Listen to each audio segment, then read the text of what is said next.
En Seattle, Washington, por la noche, un extraño sujeto llega a la cafetería de un bowling y observa detenidamente a un hombre mientras come su comida, enfocándose específicamente en su lengua. Cuando el hombre se dirige a su auto, el extraño sujeto lo golpea con una bola de bolos en la cabeza y al instante saca un cuchillo de su bolsillo. Al día siguiente, la señora Annie Tisman recibe un misterioso paquete que cuando lo abre, en su interior encuentra una lengua humana envuelta en papel. Milenio. Frank es enviado por el grupo Millennium a investigar el caso. Cuando llega, analiza la caja y a su mente vienen imágenes de la mutilación. Su compañero Bob Blecher le informa que Annie administra una florería y enviudó hace 10 años. No ha tenido una nueva relación y es una ciudadana modelo, sin problemas con nadie. Así que no tiene sentido que le enviasen una lengua como amenaza. Blecher también menciona que no es la primera vez, pues varios ciudadanos han recibido partes humanas por correo en los últimos 4 años. No se ha encontrado ninguna conexión con los destinatarios, ni tampoco los cuerpos de donde fueron extraídos. Frank recibe por correo más información por parte del grupo Millennium, quienes le envían fotos de casos anteriores donde las víctimas fueron mutiladas aún con vida. Frank conversa con Jim Pensears del grupo Millennium y le dice que el asesino tuvo mucho cuidado, pues seleccionó víctimas cuya desaparición no generara demasiada atención, sin tener conexión alguna con las víctimas anteriores. Al parecer existe una razón, una necesidad asociada con la violencia. En la morgue, la forense Cheryl Andrews, enviada por el grupo Millennium, les informa a los agentes que la lengua fue cortada cuando la víctima estaba muerta. Pensears añade que el asesino cambió su método y se volvió perezoso, menos preocupado, pero Frank indica que eso no lo hace menos peligroso, tal vez lo sea más y continuará matando. En otro lugar vemos a un hombre observando la llegada de un bus penitenciario. De aquel vehículo baja Mike Bardell, un recluso violento que acaba de salir de prisión. El tipo ingresa a una taberna a tomar un trago y es seguido por el hombre de la calle, quien se presenta ante él como el juez. El sujeto conoce perfectamente los cargos por homicidio no resueltos cometidos por Mike, así que aprovechando la naturaleza violenta de este, el juez le ofrece trabajar para él, actuando como verdugo. Es decir, le ofrece la oportunidad a Mike de usar su violencia para un mejor propósito, acabar con la vida de quienes cometan actos indebidos e impartir su versión violenta de la justicia. Mike acepta la oferta y su primer trabajo será ejecutar al anterior verdugo del juez, el sujeto que golpeó, asesinó y cortó la lengua al hombre del bowling. La razón de su sentencia es que amputó la lengua del condenado cuando estaba muerto. El objetivo era que lo hiciese cuando estaba vivo. Aparte, no tuvo cuidado para esconder el cuerpo, así que por ir en contra de las reglas de la corte del juez, es sentenciado y ejecutado por Mike, el nuevo verdugo.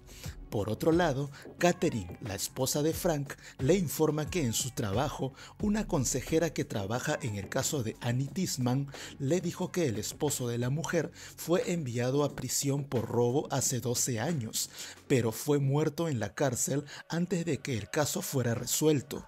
En la morgue, los agentes informan que unas personas encontraron un cadáver en el bosque, que resulta ser el hombre al que le cortaron la lengua.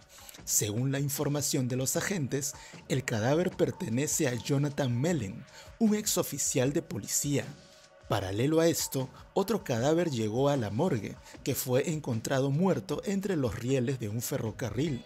Los agentes no le dan importancia a ese caso, pero las visiones de Frank y los rastros de sangre en los dedos del cuerpo indican a Frank que ambos casos están conectados, aunque los agentes siguen incrédulos. Más tarde, Blecher visita a Frank y le dice que tenía razón. El forense encontró rastros de tejido del ex policía bajo las uñas del cuerpo del ferrocarril. eran asesino y víctima.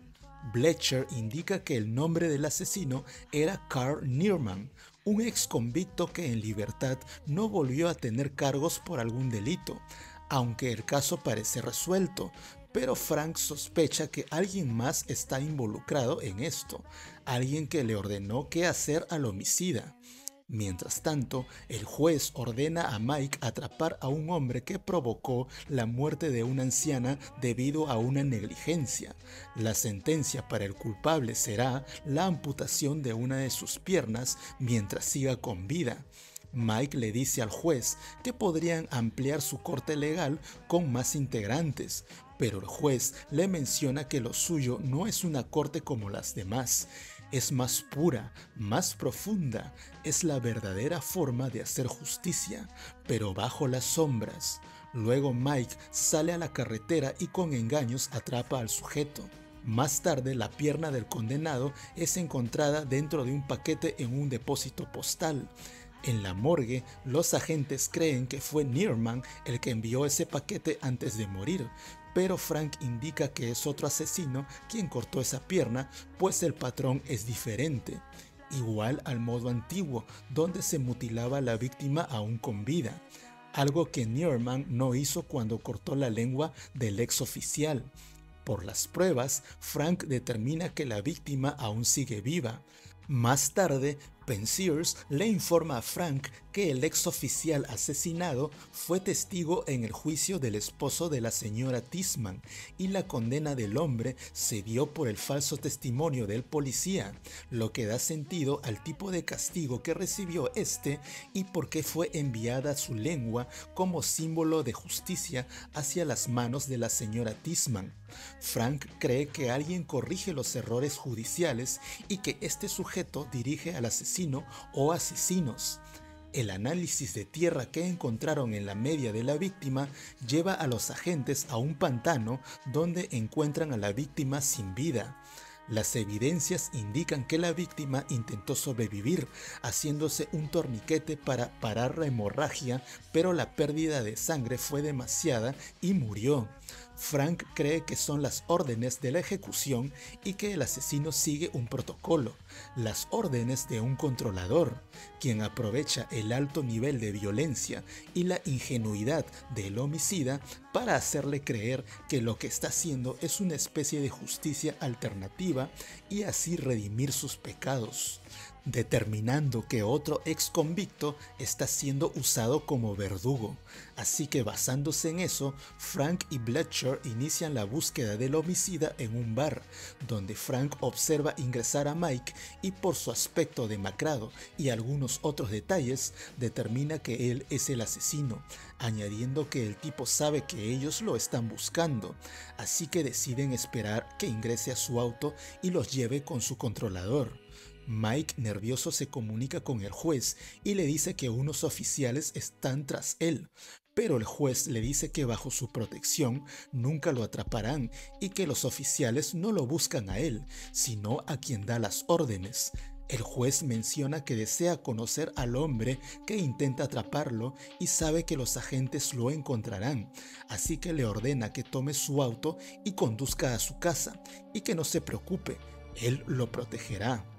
Pero Mike siente dudas y antes que los agentes ingresen al bar para atraparlo, escapa por la ventana del baño. Usando la información del auto abandonado por Mike, los agentes logran ubicar la casa del juez y él accede sin poner resistencia. En la jefatura, los agentes interrogan al juez, pero este de manera arrogante niega todos los cargos que se le imputan. Los agentes tampoco encuentran las suficientes pruebas para condenarlo, así que les ordenan dejarlo libre. Pero antes de irse, el juez pide hablar con Frank y este le ofrece trabajo, pues cree que él sería un buen aliado en su cruzada de justicia, sin límites. Frank le pregunta sobre lo que le dijo a Mike en el bar, pero el juez le dice que él solo es un esclavo, alguien manipulable, poco importante, a diferencia de Frank, a quien considera estar a su mismo nivel. Frank rechaza la oferta y el juez se retira diciéndole que la oferta sigue abierta. En casa, Frank conversa con Catherine sobre el caso. Le dice que el juez lleva más de 6 demandas. El fiscal ordenó a la policía que se alejaran de él, engaña al sistema y se sale con la suya. Es como si su justicia privada fuese más alta y pura, pero usa la ley convencional para protegerse, como si fuese un juego. Catherine pregunta sobre qué le pasó a su cómplice y Frank le responde que no lo atraparon y probablemente esté muerto, pues no tiene a dónde ir. Más tarde, Frank y Bletcher regresan a las afueras de la casa del juez, pero solo Frank decide ingresar al lugar, siendo advertido por Bletcher que tenga cuidado o si no la policía se verá afectada por temas legales. Frank ingresa al terreno y en la puerta encuentra una carta que dejó el juez para él, como una especie de despedida. Luego, dentro de la casa, encuentra a Mike Bardell con rasguños en el cuerpo, quien le confiesa que el hombre que busca no era un juez, era solo un hipócrita. Él decía que el sistema judicial era inservible, pero a la vez se beneficiaba de él para salir impune. Todo ese cuento de protegerlo y su cruzada justiciera era una mentira solo para alimentar su arrogancia, así que lo sentenció a muerte y su cuerpo se lo dio de comer a los cerdos. Frank le ordena salir para ser detenido y Mike acepta pacíficamente su destino. Bletcher le pregunta a Frank qué fue lo que le dijo el detenido. Frank le responde: él dijo que el juez era un cerdo y que probablemente Mike lo golpeó y aún con vida lo dejó con los cerdos hambrientos para que lo devoren, pues ese es el tipo de justicia que aplicaba contra los demás. Bletcher le pregunta si los cuerpos de las víctimas desaparecidas puedan estar allí, pero Frank solo responde que todo se acabó y sube a su auto para ir a casa y apaciguar su mente de tan oscuro día.